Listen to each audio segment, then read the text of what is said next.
साथियों नमस्कार। मैं ओंकार गोस्वामी आपका इस चैनल पर हार्दिक स्वागत और अभिनंदन करता हूं।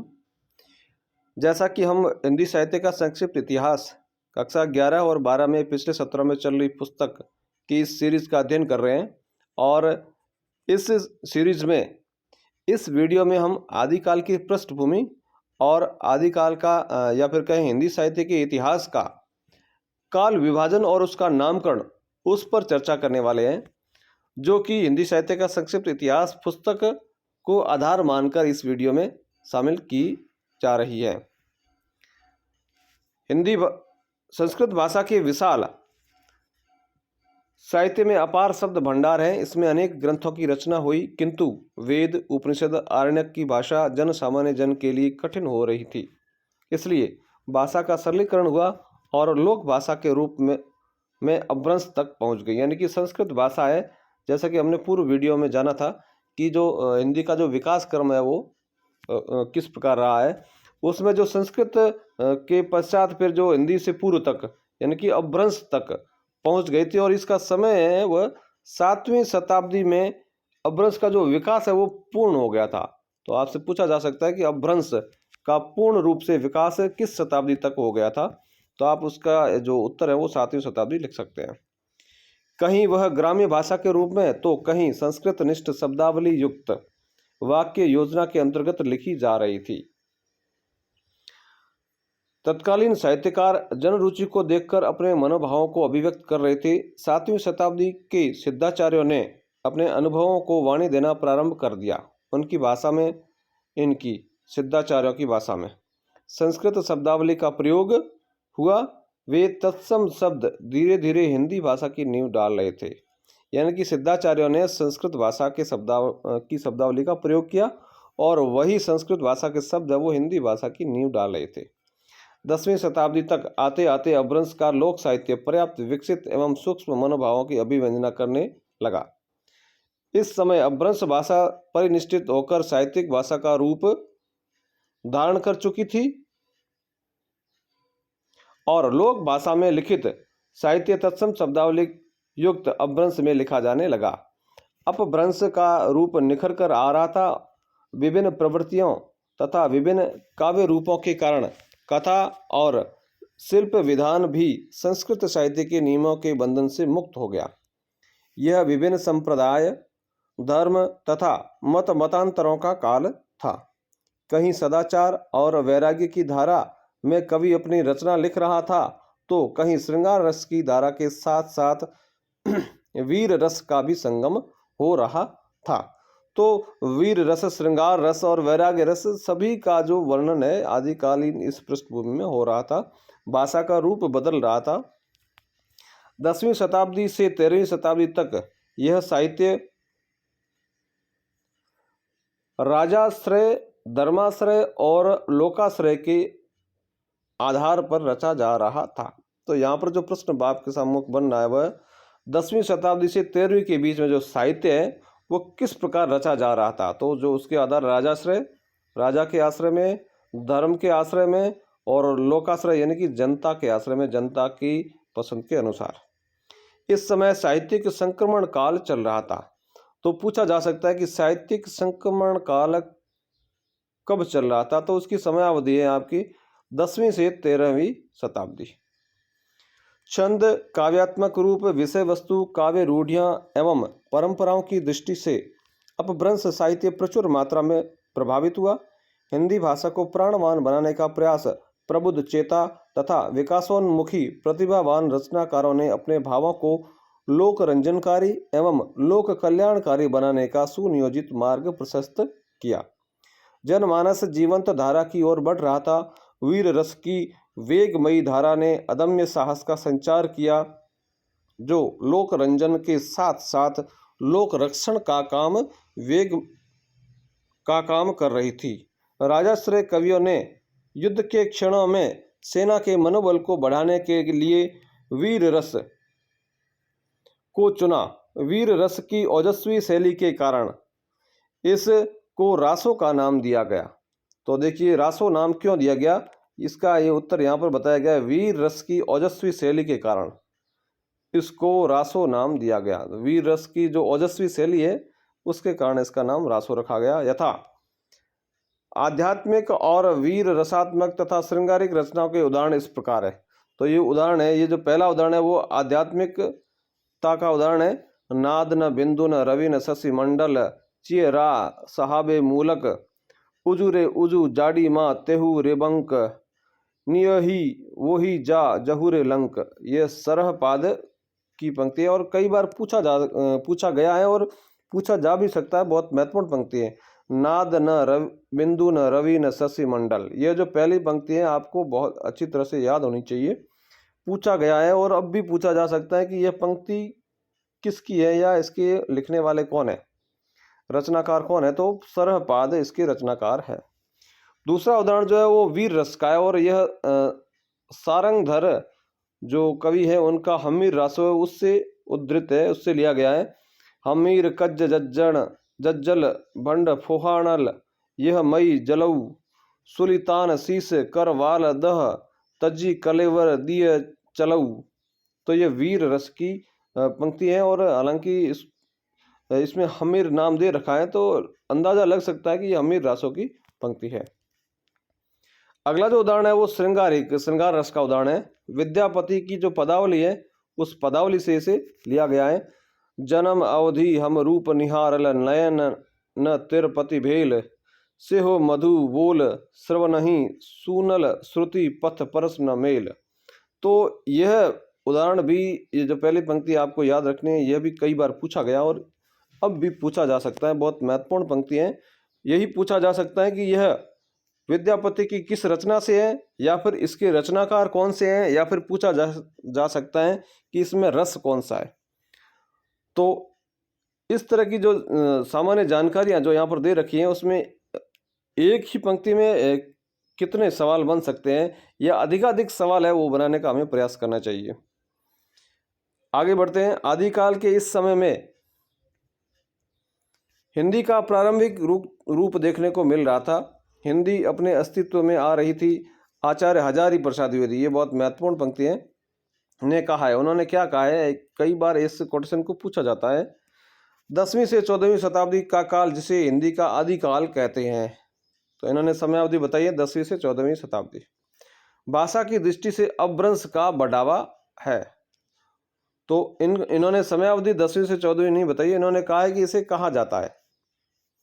तो यह अपभ्रंश का बढ़ावा है। इसी अपभ्रंश के बढ़ाव को कुछ लोग उत्तरकालीन अपभ्रंश कहते हैं और कुछ लोग पुरानी हिंदी कहते हैं।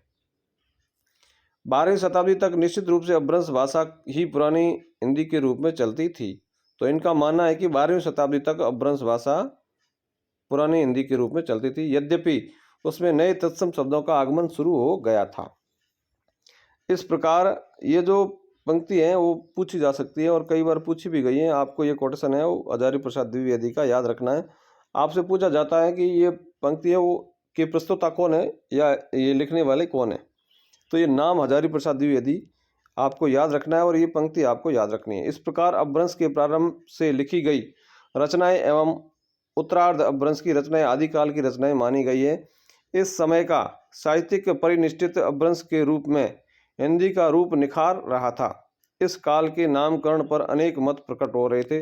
अब हम जानते हैं काल विभाजन और नामकरण के बारे में। हिंदी साहित्य के काल विभाजन को लेकर विभिन्न मतांतर हैं। साहित्यिक परंपराएं और प्रवृत्तियां निरंतर गतिशील रहती हैं। जो प्रवृत्ति अनुकूल परिस्थितियों के कारण उत्पन्न होती हैं वही समय पाकर प्रतिकूल परिस्थितियों में धीरे धीरे मंद पड़ जाती हैं। यह काल की शाश्वत क्रिया है, किंतु पूर्णतः कोई प्रवृत्ति विलुप्त नहीं होती। प्रकृति की प्रवृत्ति उद्भव, विकास और ह्रास की रही है। विभिन्न प्रकार की साहित्यिक धाराएं उत्पन्न हुई और समय पाकर विलीन हो गई। इसलिए काल विभाजन का कार्य अत्यंत कठिन रहा है। फिर भी विद्वानों ने अपने विवेक और शोध प्रक्रिया के माध्यम से हिंदी साहित्य के काल विभाजन और उसके नामकरण का प्रयास किया है। सबसे पहले जो नाम आता है, डॉक्टर ग्रियर्सन के पूर्व लिखे गए साहित्य के इतिहासकार गारसा दत्तासी एवं शिव सिंह सेंगर ने अपने इतिहास में केवल तत्कालीन रचनाओं की साहित्यिक कृति की झलक प्रस्तुत की है।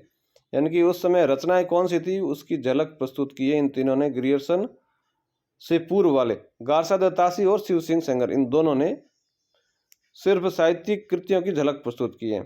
वे काल विभाजन की दृष्टि से इतनी प्रभावी नहीं हो पाई है, यानी कि इन्होंने काल विभाजन नहीं किया है और इन्होंने जो रचनाकारों की जो कृतियां हैं उनकी झलक प्रस्तुत की है। डॉक्टर ग्रियर्सन ने अपने पूर्व विद्वानों द्वारा रचित इतिहास का गहन चिंतन, मनन और सूक्ष्म अध्ययन करके इस काल को क्रमानुसार विभाजित किया है। क्रम के अनुसार विभाजित किया है। ग्रियर्सन ने काल को क्रमानुसार विभाजित किया है। उन्होंने हिंदी साहित्य में पहली बार, सबसे महत्वपूर्ण प्रश्न है यहाँ पर, पहली बार संयोजित एवं ऐतिहासिक दृष्टिकोण को अपनाया। इन्होंने संयोजित और ऐतिहासिक दृष्टिकोण को हिंदी साहित्य में पहली बार अपनाया। डॉक्टर ग्रियर्सन ने कहा कि समय की परिवर्तनशीलता के कारण चिंतन धारा में भी परिवर्तन होता है। ग्रियर्सन ने हिंदी साहित्य के इतिहास को 11 भागों में विभाजित किया। ये सबसे महत्वपूर्ण है। कितने भागों में? 11 भागों में। इन्होंने हिंदी साहित्य के प्रथम काल का नाम चारण काल कहा है। पहला काल जो इन्होंने काल का नाम दिया है वह है चारण काल। मिश्र बंधुओं ने अपने इतिहास ग्रंथ, जिसका नाम है मिश्र बंधु विनोद, में निम्न प्रकार से काल विभाजन किया है। तो ग्रियर्सन ने 11 भागों में बांटा है और पहला जो काल था वह था चारण काल। अब मिश्र बंधुओं के इस काल विभाजन को जानते हैं। मिश्र बंधुओं ने अपने ग्रंथ मिश्र बंधु विनोद में जो काल विभाजन किया है वो इस तरह से 1, 2, 3, 4 और 5 भागों में बांटा है। और इसमें इन्होंने नाम यहाँ पर आरंभिक काल है, जो कि गलत है। इनकी जो मूल पुस्तक है उसमें जो नाम है वो प्रारंभिक काल है। प्रारंभिक काल है और इसको भी इन्होंने 2 भागों में बांटा है, क और ख में। विक्रम संवत 700 से लेकर के 1343 विक्रमी तक, और उत्तर प्रारंभिक काल है वह 1344 से 1444 विक्रम संवत तक। और दूसरा जो काल है वो माध्यमिक काल है। यहाँ पर पूर्व और उत्तर का जिक्र है, तो आप यहाँ पर भी कंफ्यूज हो सकते हैं माध्यमिक काल में। तो माध्यमिक काल का जो पहला क है वह पूर्व माध्यमिक काल है, जिसकी समयावधि 1445 विक्रमी से 1560 विक्रमी तक है। और दूसरा जो माध्यमिक काल का ख खंड है उसे उत्तर माध्यमिक न कह करके प्रौढ़ कहा गया है। प्रौढ़ माध्यमिक काल, जिसकी समयावधि 1561 से 1680 विक्रमी तक मानी गई है। तीसरा विभाजन इन्होंने किया है अलंकृत काल को, और इसको इन्होंने पूर्व अलंकृत काल और उत्तर अलंकृत काल के में बांटा गया है। और इसकी समयावधि 1681 से 1790 विक्रमी और 1791 से 1889 विक्रमी तक मानी है। चौथा जो काल विभाजन इन्होंने परिवर्तन काल इसका नाम दिया है, और 1890 से लेकर के 1925 विक्रमी तक इसकी समयावधि मानी है। और वर्तमान काल 1926 विक्रमी से अद्यावधि, यानी जब तक उन्होंने साहित्य लिखा तब तक। तो ये था मिश्र बंधुओं का काल विभाजन। मिश्र बंधुओं का वर्गीकरण ग्रियर्सन की अपेक्षा प्रौढ़ था, यानी कि उसकी तुलना में काफी अच्छा था। इसमें पूर्णता नहीं आई। इसे वैज्ञानिक तरीके से सही नहीं माना गया, क्योंकि यह युक्ति संगत कम था। आचार्य रामचंद्र शुक्ल ने 900 वर्षों के हिंदी साहित्य को 4 भागों में विभाजित किया है। तो आचार्य रामचंद्र शुक्ल का जो हिंदी साहित्य का इतिहास है वो 900 वर्षों का है। आपसे ये जो समय अवधि है इनकी याद रखनी है। और काल को 4 भागों में इन्होंने बांटा है, और जो विद्वानों को कुछ मान्य तथा कुछ अमान्य है। शुक्ल के अनुसार हिंदी साहित्य को निम्नलिखित कालों में बांटा गया है। तो ये शुक्ल जी के जो काल विभाजन है 4 भागों में। पहला है वीर गाथा काल, जिसकी समयावधि इन्होंने मानी है 1050 विक्रमी से 1375 विक्रमी तक, और यह लगभग 325 वर्ष की इसकी समयावधि है।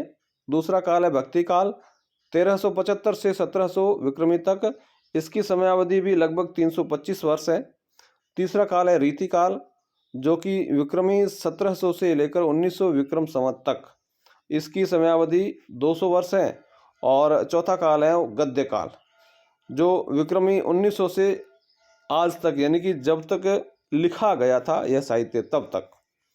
तो यह लगभग 84 वर्ष की समय अवधि का इतिहास है, तो काल है। इस तरह से इन्होंने 4 भागों में इसे बांटा है हिंदी साहित्य के इतिहास को। आचार्य शुक्ल के काल विभाजन एवं नामकरण के पीछे कारण रहा है शुक्ल जी का वीर गाथा काल नामकरण विशेष अनुसंधान एवं गणवेषणाओं के आधार पर किया गया है। उनके काल विभाजन के 2 आधार थे। सबसे महत्वपूर्ण है कि उन्होंने काल विभाजन किस प्रकार किया, उसके जो आधार है वो क्या है। ये बहुत महत्वपूर्ण प्रश्न है और कई बार पूछा गया और कंफ्यूज करने वाला है आपको। उनके काल विभाजन के 2 आधार थे। पहली बात, कोई एक आधार नहीं था, 2 आधार थे, ठीक है। कौन से थे? तो पहला है किसी कालखंड में विशेष ढंग की रचनाओं की प्रमुखता, कि किसी समय विशेष के अंदर, काल विशेष में विशेष ढंग की रचनाओं यदि प्रमुख रूप से हैं तो उसे प्रमुखता देनी। और दूसरा है इस समय के ग्रंथों की प्रसिद्धि, जो ग्रंथ रचे गए हैं उनकी प्रसिद्धि किस प्रकार रही है, कितनी ख्याति रही है। इन दोनों को इन्होंने आधार माना है काल विभाजन का।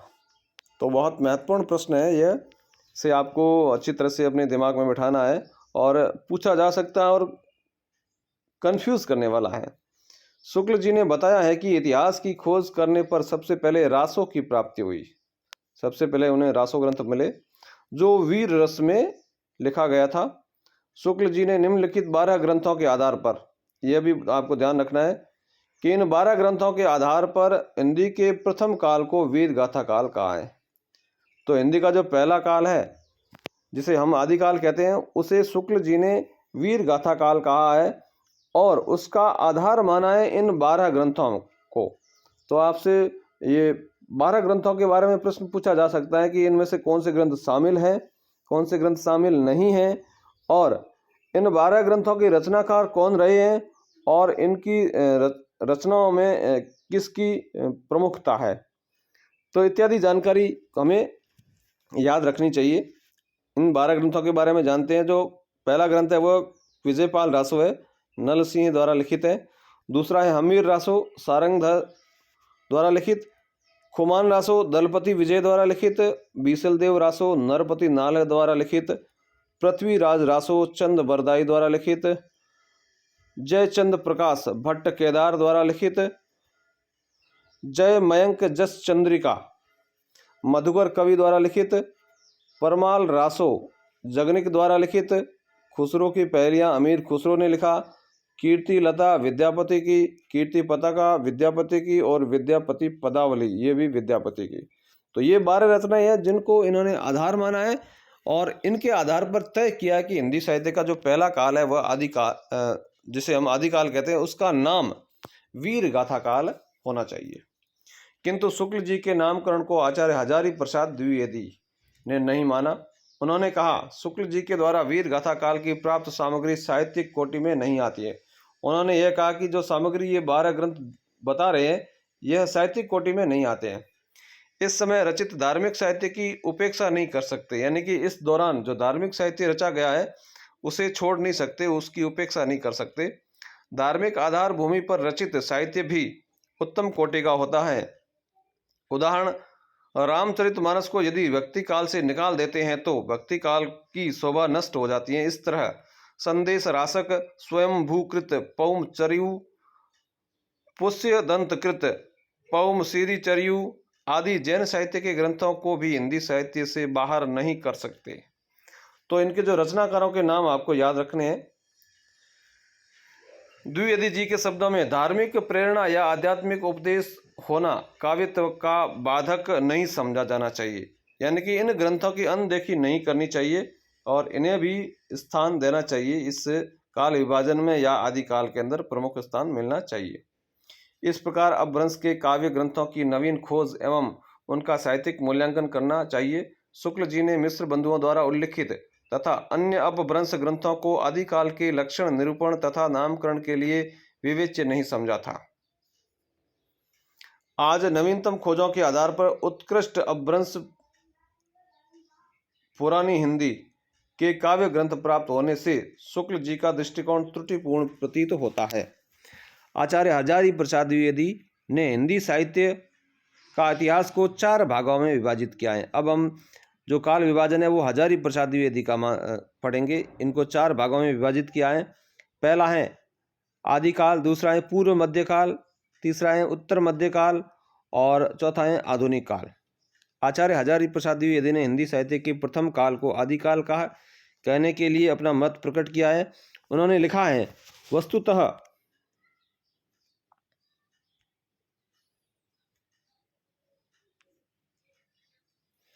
वस्तुतः हिंदी साहित्य का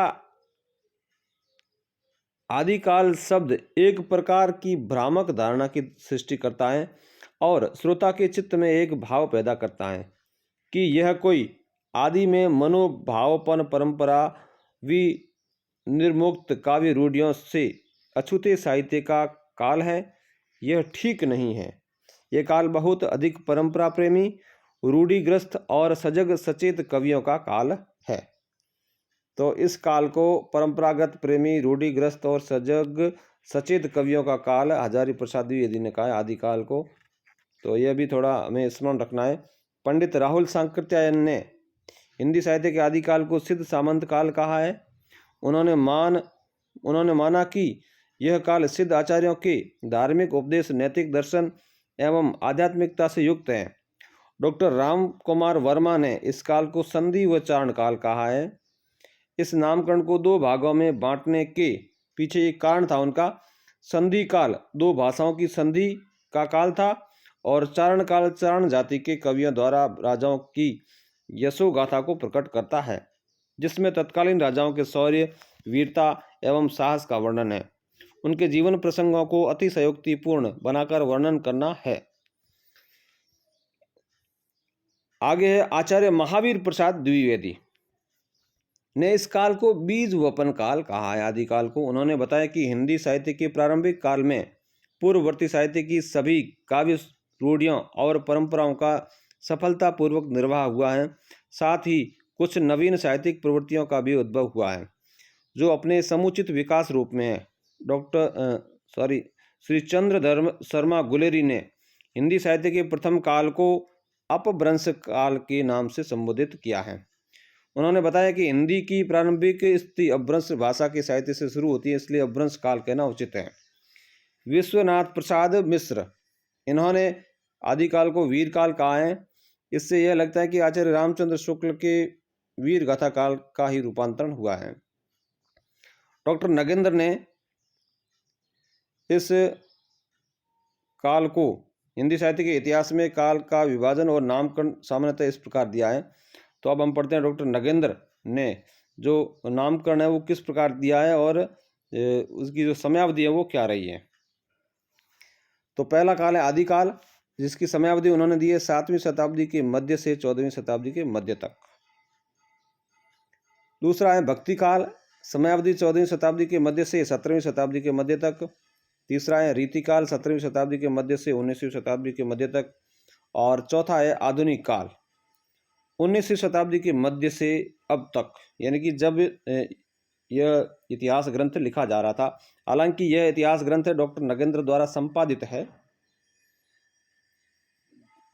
इसका आधुनिक काल का जो विभाजन है वो अलग अलग किया गया है और इससे हमें ध्यान रखना है। ये 1850 से शुरू मान सकते हैं इसको। और जो पहला काल है आधुनिक काल में पुनर्जागरण काल, जिसे भारतेंदु काल भी कहते हैं, यह 1857 से 1900 ईस्वी तक इसकी समयावधि है। दूसरा है जागरण काल, जिसे द्विवेदी काल कहते हैं। महावीर प्रसाद द्विवेदी के नाम से इस काल का नामकरण पड़ा, जो 1900 से लेकर के 1918 तक माना जाता है इसकी समयावधि। छायावाद काल 1918 से 1938 तक। प्रगति प्रयोग काल 1938 से 1953 ईस्वी तक। और नवलेखन काल 1953 से अब तक, यानी कि जब तक साहित्य लिखा जा रहा था। हालांकि इसके एडिशन है वो हरदयाल जी के द्वारा बाद में भी संपादित हो रहे हैं। परिनिष्ठित अपभ्रंश भाषा हिंदी के रूप में प्रतिष्ठित हो रही थी। अपभ्रंश भाषा के कवि अपनी वाणी को सामाजिक, आध्यात्मिक एवं नैतिक विचारों से युक्त करके मानवीय जीवन को सुव्यवस्थित करने की ओर ध्यान दे रहे थे और जन जन को नवीन प्रेरणा प्रदान करके अपने विचारों की अभिव्यक्ति कर रहे थे। तब यह प्रश्न आता है कि हिंदी का प्रथम कवि किसे माना जाए।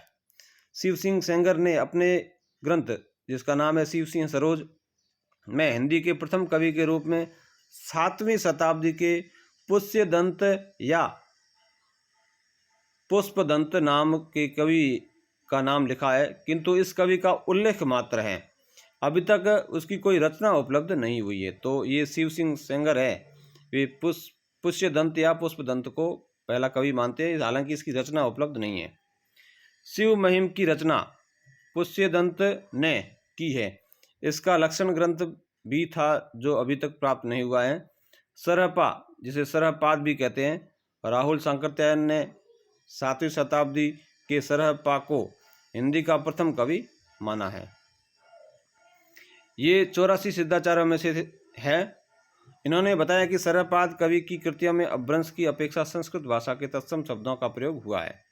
इनकी काव्य चेतना में अनेक ऐसे तत्वों का समावेश है जो भक्ति काल में पल्लवित हुए, अर्थात इनका यानी कि सिद्धों का काव्य भक्ति काल का बीजांकुर था। तो ये पंक्ति भी आपको ध्यान रखनी है। किसका काल भक्ति काल का बीजांकुर था? तो वह सिद्धाचार्यों का काल। 84 सिद्धाचार्यों की वाणी का रूप नाथ संप्रदाय से लेकर के कबीरदास तक चला है। इससे प्रतीत होता है कि नाथ संप्रदाय का विकास सिद्ध साहित्य से हुआ है। यह भी पंक्ति महत्वपूर्ण है। नाथ संप्रदाय का जो विकास है वो सिद्ध साहित्य से हुआ है।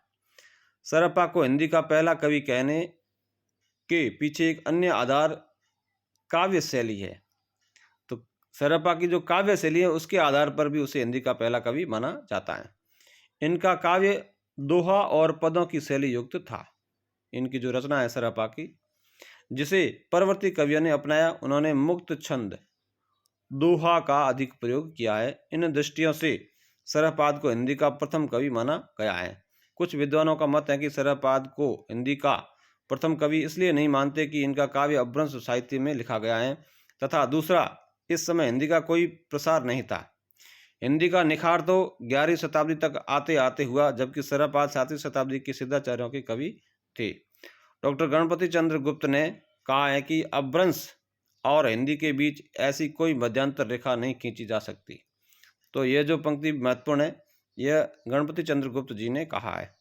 उन्होंने अपने ग्रंथ, उनका ग्रंथ था हिंदी साहित्य का वैज्ञानिक इतिहास, 1965 में लिखा गया था, में भरतेश्वर बाहुबली रास के रचयिता शालिभद्र सूरि को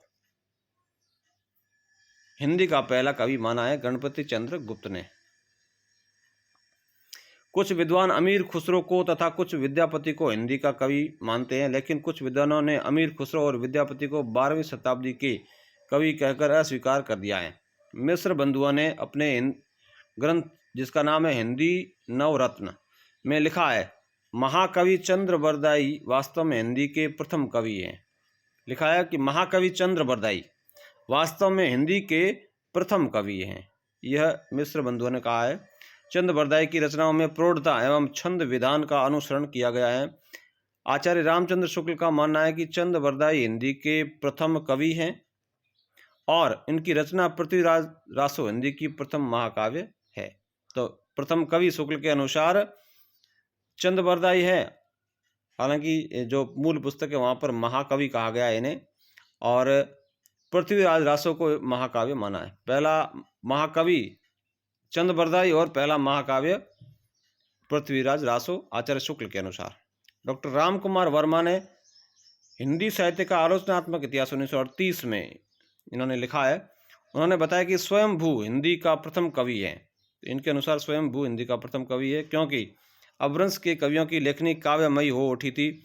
शैली भी सरस और प्रवाहपूर्णता के कारण लोकप्रिय हो रही थी, जिसका प्रभाव भक्ति पर पड़ा, किंतु अंत में हिंदी साहित्य के प्रथम कवि के रूप में सरहपा को ही माना गया, क्योंकि उनकी भाषा एवं काव्य शैली की उदाहरणों से स्वतः ही इसका उत्तर मिल जाता है।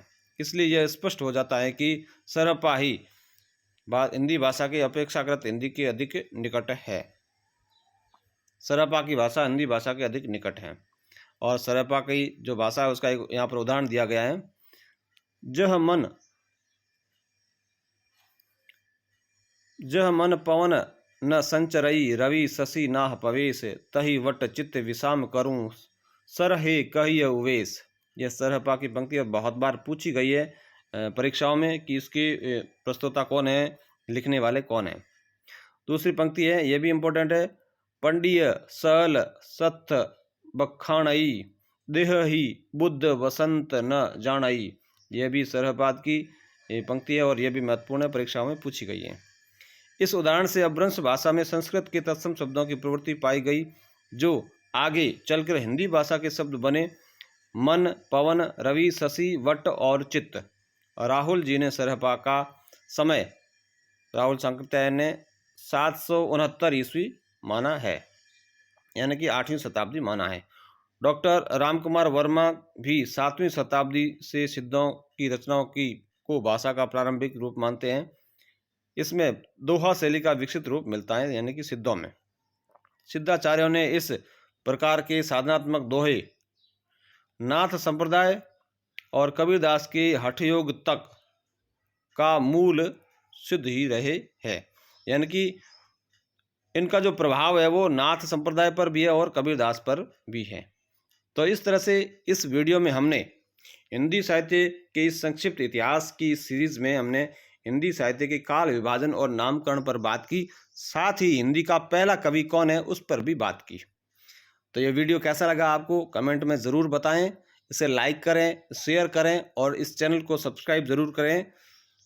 जय हिंद।